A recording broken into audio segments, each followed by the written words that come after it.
शिवाय। ओम नमः शिवाय। ओम नमः शिवाय। शिव महापुराण तृतीय सतरुद्र संहिता 11वां अध्याय। शंकर जी का सरभ अवतार। नंदीश्वर बोले, सब देवताओं से प्रथित परमेश्वर ने नरसिंह जी के हरण का विचार किया। उन्होंने प्रलंकर भैरव रूप महाबली वीरभद्र को बुलाकर कहा, हे भैरव, इस नरसिंह अग्नि को अपने भैरव रूप से यथाशीघ्र शांत करो। इस प्रकार शिवजी की आज्ञा ले गणाध्यक्ष शांत शरीर धारण कर शीघ्र ही वहां जा पहुँचे जहाँ नरसिंह जी थे। नरसिंह जी को समझाते हुए वीरभद्र शिव ईश्वर उनसे बोले, हे माधव, अपने संसार के सुख और स्थिति के लिए ब्रह्मा की प्रेरणा से अवतार लिया है। आप ही सब प्राणियों के उत्पन्नकर्ता तथा स्वामी और अविनाशी हैं। आपने जिस लिए नरसिंह अवतार लिया था वह कार्य हो गया है। अब आप अपने इस भीषण नरसिंह रूप को शांत कीजिए।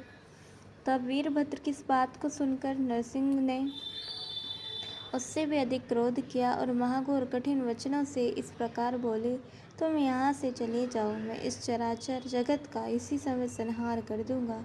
हे गणेश्वर, अब तुम मेरी शरण में आकर निर्द्वंद हो जाओ। मैं ही कालों का काल और मृत्यु का मृत्यु रूप हूँ। ये देवता मेरे ही प्रसाद से जी रहे हैं। तब विष्णु जी के इन अहंकार पूर्ण वचनों को सुनकर वीरभद्र को बड़ा क्रोध आया। उन्होंने विष्णु जी से कहा, क्या आप संसार के संहर्ता शिव जी को नहीं जानते? मैं तुम्हारे संहार के निमित्त ही रुद्र की प्रेरणा से यहाँ आया हूँ। तुमने उन्हीं की शशिकला से युक्त हो एक राक्षस को मारा है, किंतु तुम उनका तत्व न जानकर अहंकार से गरजते हो। परंतु ना तो तुम सृजन करता, न पोषण करता और न ही संहार करता ही हो। तुम केवल महादेव की शक्ति से प्रेरित किए गए हो। ऐसा विचार कर अपनी आत्मा को हरण करो।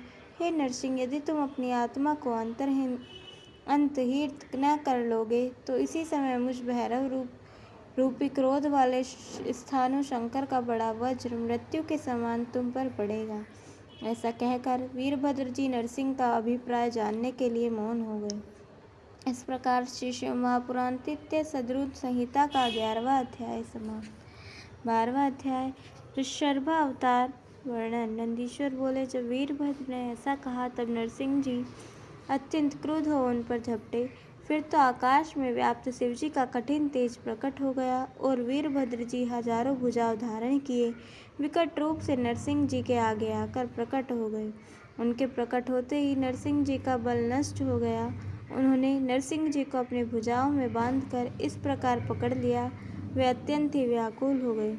वे अंजलि बांध अपने मनोहर वचनों द्वारा परमेशान की स्तुति करने लगे। 800 नामों से उन्होंने शंकर जी की बड़ी स्तुति की।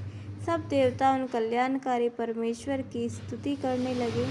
तब देवताओं ने इन वचनों को सुनकर परमेश्वर उन पुरातन देवताओं और महर्षियों से बोले, आप लोग घबराइए नहीं, इससे विष्णु की महत्ता कुछ भी न्यून न होगी। वह अब भी मेरे भक्तों के वरदाता और मेरे भक्तों से नमस्कृत हुआ करेंगे। ऐसा कहकर वे पक्षीराज नरसिंह जी के शरीर को लेकर पर्वत पर चले गए। तभी से भगवान शंकर नरसिंह जी के चरणधारी हुए और अपने मुंडमाल में उनके मुख को मिला लिया है। वो पुरुष इस वेदरस से पूर्ण आख्यान को पढ़ता या सुनता है, उसके सब मनोरथ पूर्ण होते हैं। पिनाकी का यह ऋषभावतार रूप उनके भक्तों और शरीरों में प्रकाश करने से नवदा भक्ति देने वाला तथा अंतःकरण में बुद्धि देने वाला है। यह प्रसंग शिव भक्तों का अवश्य पढ़ना और सुनना चाहिए। इस प्रकार श्री शिव महापुराण तृतीय सतरुद्र संहिता का 12वां अध्याय समाप्त। बोलिए उमापति महादेव की जय। कल हम सुनेंगे 13वां अध्याय शिवजी का गृहपति अवतार और 14वां अध्याय गृहपति अवतार वर्णन। तब तक के लिए जुड़े रहें। हर हर महादेव।